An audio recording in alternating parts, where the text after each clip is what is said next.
Kalau kita lihat sedikit flashback ke belakang, Pak Prabowo ini siapa? Ini adalah anak dari Profesor Sumitro. Beliau juga adalah tokoh daripada ekonomi kerakyatan. Jadi memang darah ekonomi kerakyatan dan darah koperasi itu mengalir dalam tubuh Pak Prabowo.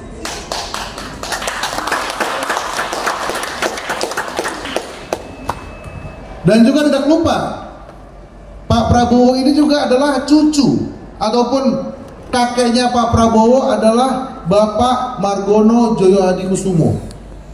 Beliau kita kenal juga sebagai salah satu anggota tim perumus BPU PKI. Berarti salah satu founding fathers negara kita, bangsa Indonesia. Jadi yang meletakkan dasar daripada juga ekonomi, dasar-dasar negara, dasar-dasar konstitusi kita juga termasuk Bapak Margono ini. Jadi dalam arti di sini, memang sejak kita lihat dari awalnya Pak Prabowo yang akan segera dilantik kurang lebih 1 minggu lagi, tanggal 20 Oktober minggu depan, itu memang memiliki darah ekonomi kerakyatan yang sangat kental. Ini yang ingin kita gali dan juga kita berikan masukan-masukan ataupun ide-ide positif bagaimana untuk kedepannya ini ekonomi kerakyatan melalui koperasi dan UMKM itu akan menjadi tulang punggung dari perwujudan ekonomi Indonesia, terutama menuju Indonesia Emas 2045. Dan berikutnya juga tidak lupa kita berkaca ataupun merefleksi kepada Bapak Koperasi Indonesia, yaitu Bung Hatta, yang juga memang salah satu founding fathers, bahwa memang dasar ekonomi daripada Indonesia itu adalah koperasi, sebagaimana tertuang dalam Undang-Undang Dasar 1945, terutama pasal ke-33.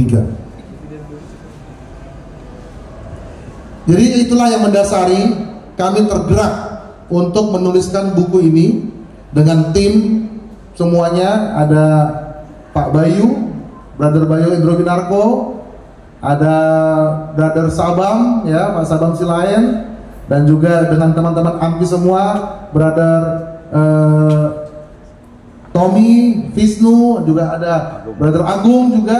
Semuanya ini terus kita menyatukan pikiran, termasuk juga Brother Riko juga dari Angkatan Muda Koperasi Indonesia. Kira-kira bagaimana ini bisa menjadi sebuah ide dan juga sebuah solusi untuk mengedepankan ekonomi kerakyatan, terutama untuk pemerintahan Bapak Prabowo Subianto ke depannya ini. Bapak Ibu sekalian, mungkin sedikit nanti yang kami akan tuangkan dalam buku ini.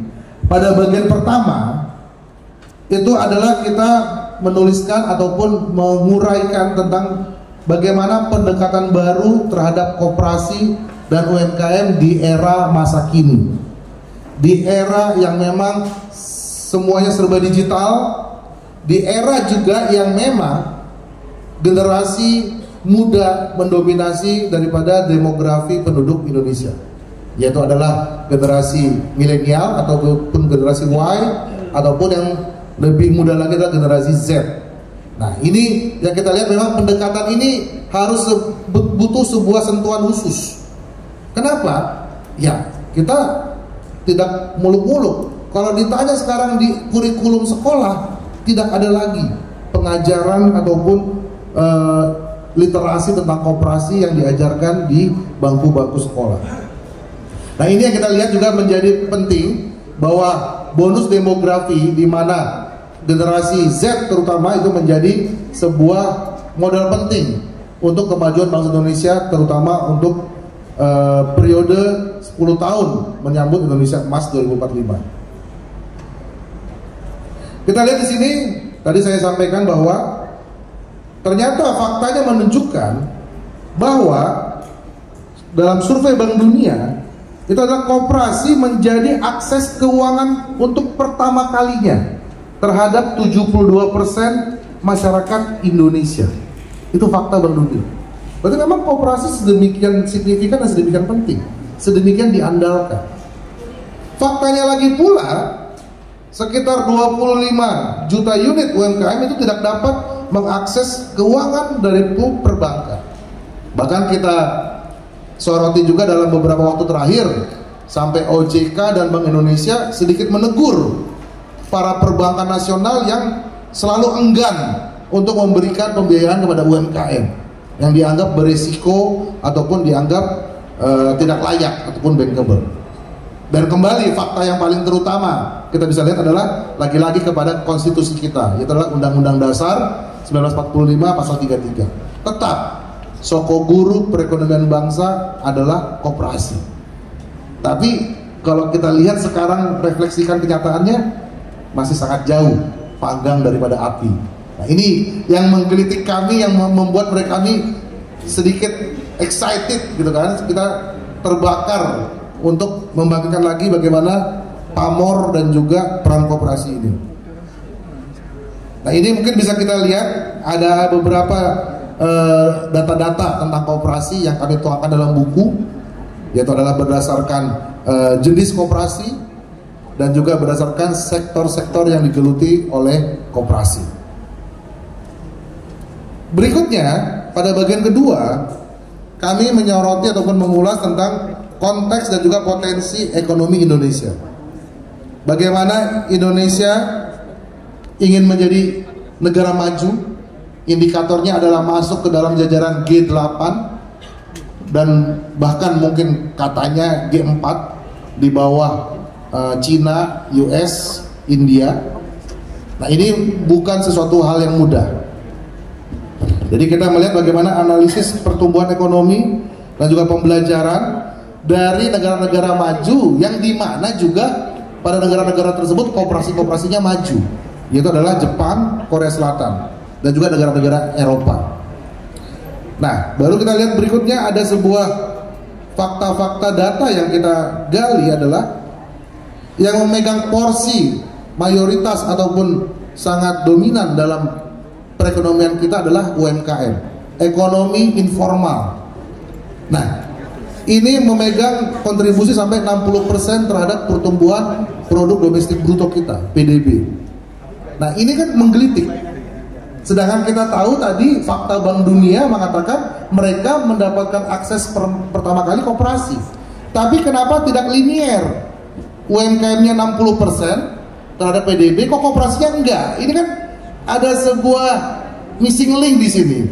Nah, ini yang kita coba gali.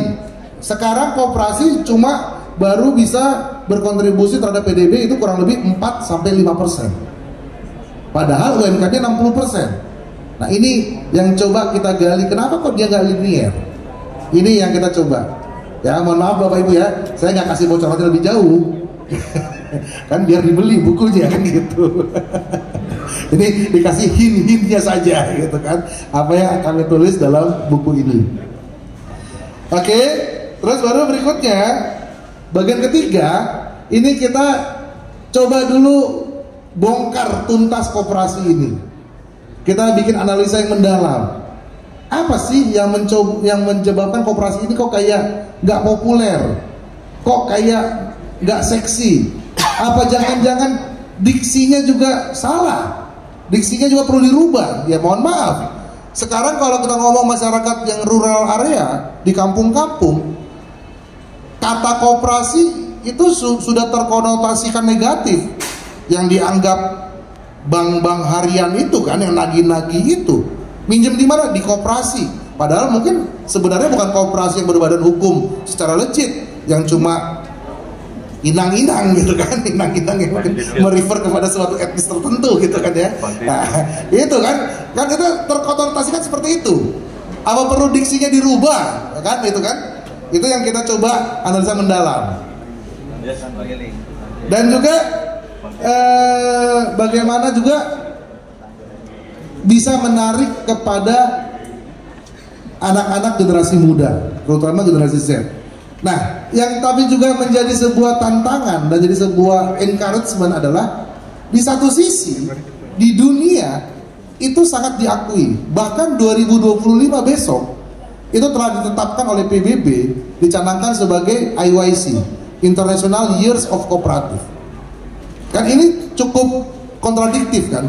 Dunia mengakui koperasi mempunyai peran terhadap kesejahteraan dan perkembangan ekonomi secara global, tapi di Indonesia ini masih sangat terpinggirkan. Di sini di dunia PBB mendorong peningkatan kapasitas dan pelatihan serta memfasilitasi akses terhadap pasar yang untuk memperkuat koperasi untuk juga mendukung sistem pangan berkelanjutan. PBB juga mendorong peninjauan perundang-undangan ataupun peraturan yang ada untuk menjadikan sebuah regulasi yang lebih kondusif bagi penciptaan dan pertumbuhan koperasi. Nah, PBB mereka cukup aware bahwa koperasi punya peran yang besar di global, makanya mereka tetapkan sebagai Tahun Internasional Koperasi tahun 2025 ini. Bahkan di sini juga koperasi juga ter-acknowledge bahwa menjadi sebuah wadah untuk percepatan pembangunan yang berkelanjutan yang memperkuat ekosistem kewirausahaan.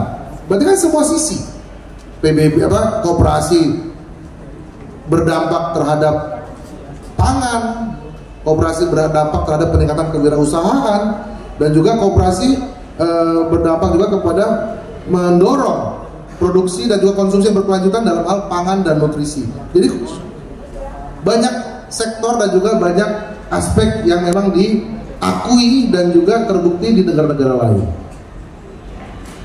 Ini yang menjadi refleksi kita di Indonesia, kenapa belum sedemikian signifikan peran koperasi dalam perekonomian bangsa kita. Lalu Bapak Ibu sekalian, pada bagian keempat ini kami menyoroti tentang strategi pendidikan dan pembudayaan.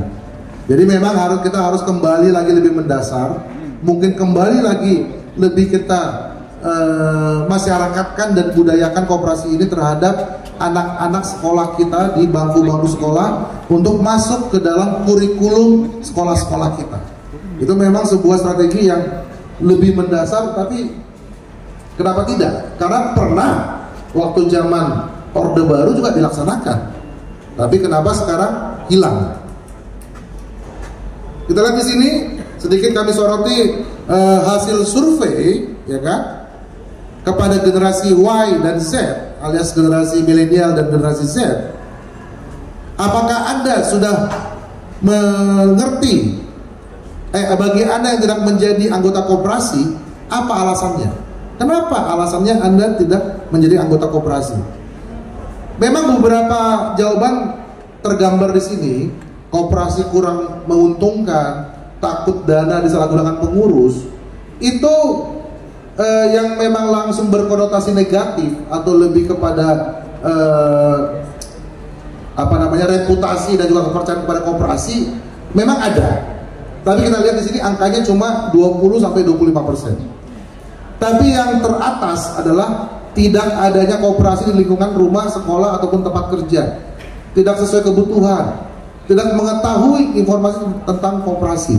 Berarti kan ini semua kan bermuara kepada literasi dan edukasi dan juga pembudayaan. Jadi cuma as simple as nggak tahu aja gitu loh. Oh ada toh makhluk koperasi, gitu aja sebenarnya. Sebenarnya sesimpel itu memegang sampai 75% alasannya kenapa tidak menjadi anggota koperasi. Jadi jangan dulu ngomong nggak percaya, nggak menguntungkan, atau ya mungkin ada sedikit isu yang lebih spesifik, riba gitu kan, tapi kecil kok, 2% gitu kan. Walaupun emang sedikit ada isu yang lebih spesifik tadi kan. Nah, baru yang menarik juga, lanjutan pertanyaannya adalah, menurut Anda apakah pemerintah sudah memberikan informasi yang jelas terkait fungsi koperasi? Nah, di sini mayoritas mengatakan belum, hampir 70%, 68,5%. Nah, berarti kan tidak ada salahnya ini semua dikembalikan lagi sesuai dengan yang pernah kita alami sewaktu masa-masa periode pemerintahan sebelumnya. Ya, mungkin masa pemerintahan sebelumnya ada yang jelek, banyak yang jelek mungkin, tapi kan tetap ada yang bagus. Ya, orde baru apa yang jelek mungkin ada, tapi kan yang bagus juga banyak. Waktu itu kita punya literasi dan juga kurikulum tentang koperasi cukup jelas di bangku-bangku sekolah di berbagai tingkat pendidikan. Berikutnya di bagian 5 kami mengulas sedikit tentang strategi untuk mencapai Indonesia Emas. Ini simpel sebenarnya yang kami ulas, bahwa kembali kepada Indonesia itu porsi terbesar daripada ekonominya apa? UMKM. Ya sudah, sesimpel apa? Dinaik kelaskan UMKM-nya gitu aja. Yang tadinya mikro menjadi kecil, yang tadinya kecil menjadi menengah, yang tadinya menengah menjadi besar. Nah, seperti ini aja sebenarnya kalau bicara Indonesia menjadi 4 besar negara terbesar secara ekonomi, itu sangat mungkin, biarpun memang bukan sesuatu pekerjaan yang mudah. Pasti juga butuh komitmen dan juga tantangan yang besar. Ini kami mengakui ini hitung-hitungan lah ya, hitung-hitungan. Yang tadinya usaha mikro kita mayoritas 99%, boknya yang 20%-nya atau 25% jadi kecil. Itu kan naik. Akhirnya yang kecilnya itu kurang lebih 30%.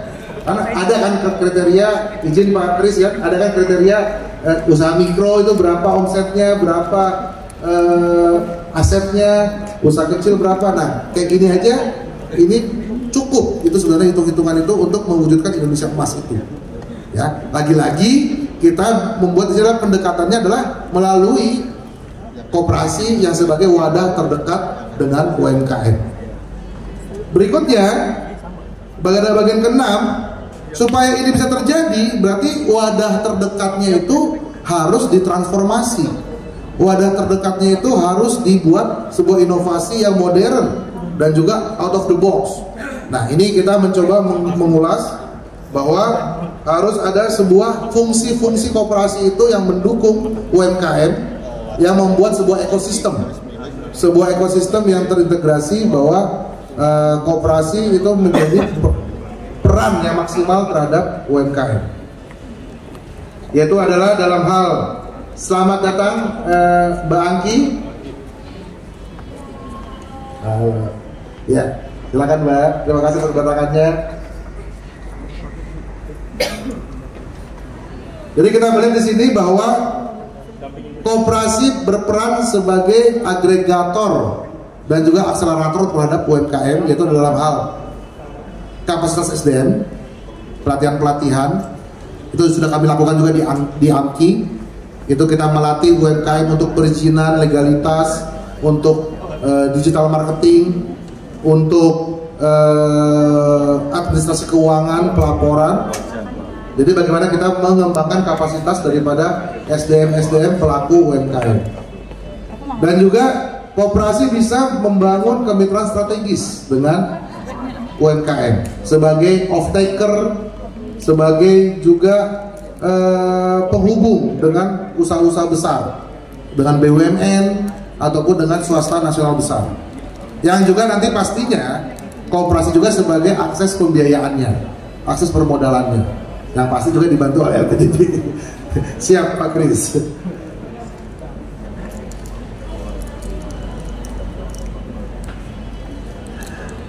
Selanjutnya dalam bagian ke-7, untuk itu semua bisa terjadi, kita mencoba untuk konsep membuat arsitektur koperasi modern yang memang menjadi koperasi ataupun arsitektur yang inklusif, keberlanjutan, dan juga membawa pertumbuhan ekonomi. Ini memang banyak ide-ide kami, ya kan? Kami juga mencoba seliar mungkin. Siapa tahu ini bisa jadi kenyataan. Insya Allah pelaku UMKM memang harus dikelilingi oleh banyak pihak untuk menciptakan sebuah sinergi ekosistem, oleh pemerintah tentunya, swasta besar ataupun BUMN, oleh koperasi, ya kan? Di sini ada kredit union ataupun bank wakaf. Ini kenapa kami pisahkan? Karena yang berbasis keumatan. Kredit union itu berbasis keumatan Kristiani, sedangkan bank wakaf berbasis keumatan Muslim. Dan juga koperasi role model dan juga perbankan, itu semua memiliki fungsi-fungsi yang khusus terhadap dalam ekosistemnya. Selanjutnya juga kita dalam bab 8 ini menjadi mimpi kami adalah menuju konglomerasi koperasi modern. Nah, ini memang bisa terjadi sebuah konglomerasi kalau tahapan-tahapan tadi kita laksanakan.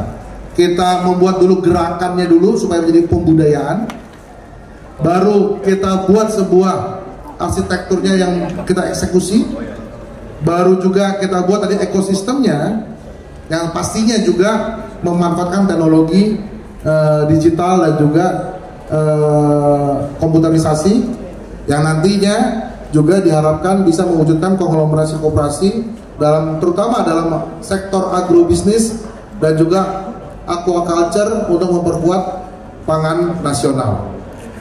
Terakhir juga dalam buku ini lagi-lagi kita mencoba seliar mungkin ide ini, biarpun di blessing oleh Prof. Laude, Prof. Burhan, Prof. Samsul, tapi monggo nggak apa-apa Prof ya, anak muda biasanya suka liar idenya Prof. Kita menawarkan ide perubahan struktur Kementerian Koperasi, ya kan? Ini kita lihat juga menjadi sebuah masalah. Kenapa? Saat ini Kementerian Koperasi kita kelas 3 tidak mempunyai akses komando sampai ke daerah. Jadi di situ ada sebuah missing link. Di daerah sudah berubah menjadi dinas kan, under daripada kota kabupaten. Nah ini atau provinsi. Nah ini yang kita mencoba menjadi ide, termasuk juga ada pembentukan badan-badan baru yang menjadi BLU daripada Kemenkop, yaitu adalah atau lembaga literasi dan kebudayaan koperasi, lembaga pengelolaan dana bergulir tetap ada, izin Pak Kris, biarpun ada juga ide-ide menajamkan fungsinya Pak dalam buku itu. Ada juga lembaga pemasaran dan inkubasi koperasi, ini mungkin Smesco selama ini, tapi kita punya ide, kita tajamkan lagi fungsinya. Dan juga ada lembaga pengembangan dan hilirisasi produk, dan juga ada lembaga sekuritisasi pendanaan koperasi sebagai alternatif pembiayaan koperasi yang memang akan bisa menyelenggarakan papan akselerasi berbasiskan bond, berbasiskan pinjaman. Nah, itu mungkin sedikit yang kami bisa sampaikan tentang kisi-kisi ataupun tentang apa sih buku The Prabowo Mind ini. Mudah-mudahan ikhtiar kami, mudah-mudahan semua apa yang kami telah tuangkan dalam buku ini bisa membawa sebuah manfaat, bisa diterima sebagai ide ataupun konstruksi membangun terhadap pemerintahan baru Bapak Prabowo untuk Presiden terpilih 2024-2029. Tadi yang Bro Tommy bilang itu nanti Bro ya. Itu nomor 2. Oke, mungkin itu Bapak Ibu sekalian, sangat beribu terima kasih telah hadir di sini. Semoga Tuhan Yang Maha Kuasa selalu menyertai kita dari sekarang sampai selama-lamanya. Amin. Sekian. Wassalamualaikum warahmatullahi wabarakatuh.